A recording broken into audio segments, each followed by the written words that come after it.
Assalomu alaykum YouTube kanalımız obunaçilari. Yana bir uston o'tganmiz. Bag'at tumanidan bo'ldi. Shunday kuxni mebel taxlab berdik. Kuxni mebelni oq bilan yog'och svetni aralashtirib bezurishga variantda ishlab berdik. Kuxni mebelni bahosini oldindan aytib o'taman. 1 metrni 1.700.000 so'mga taxlab berdik. O'sha uzunasi 5.35, 10 million so'mga bitgan kuxni mebel.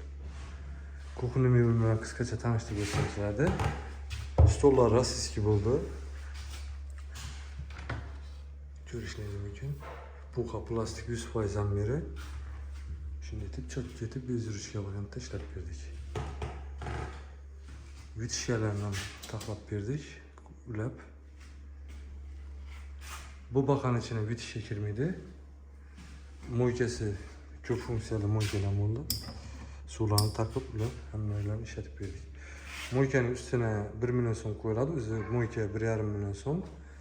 Bonus sifatında şu baxanın içine musor idishleri, kaşık koyatlarını vakum rolik, hamma mexanizmleri yaxshidan qo'ydik. Chetib ishlab berdik. Beri kirgan edi, yerini ildirak etib, yuzini tekis etib chiqarib berdik. Ko'rishingiz mumkin, çok yo'lib, bir xil lina olib chiqdi. Kimga shunday mebellar kerak bo'lsa, o'zlaringizga murojaat etaverasizlar. Kanalga podpisatsiya basıp koysadılar. Ondan başka mebellerde videolarını taşap paramız ötküzü vermeyseler.